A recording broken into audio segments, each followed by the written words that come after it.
Looking for a fast-charging, ultra-responsive stylus for your iPad?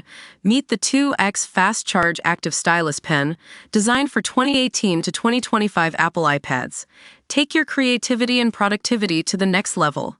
Click the link in the video description to shop now on Amazon. Welcome back to Showbiz Scoop. I'm your host here. So, you know how we always dish out the juiciest gossip and scoop on the entertainment world?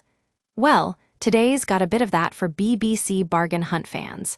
If you were tuning in to the latest episode last Monday, you might have noticed something amiss. Apparently, viewers who tuned in just minutes into the show were already complaining about it. Can you believe it? They said Bargain Hunt needs a total shakeup and even suggested getting rid of Charlie Ross as the host. That's right, folks. One viewer expressed their frustration on X, saying that the long-running antique show is so predictable.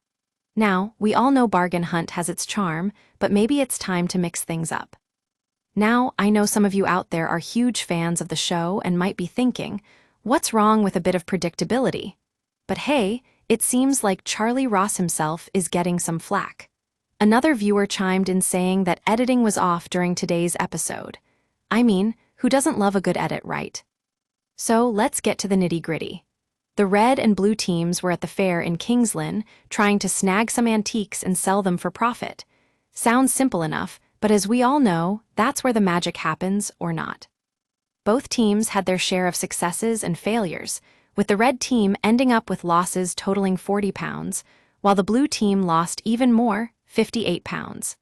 Not exactly bargain hunters' success stories. Despite it all, though, Lorraine from the red team was still beaming with joy when they realized they didn't make a profit.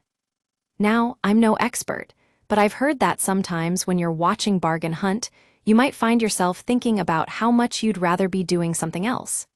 Maybe it's time to shake things up, even if just for the sake of our viewing pleasure. In any case, if you missed today's episode or are looking forward to next week's show, I've got one thing to say. Get ready for more Bargain Hunt fun with Charlie Ross at the helm. That is all for now. Until next time on Showbiz Scoop, it's been a blast chatting with you about this Bargain Hunt news.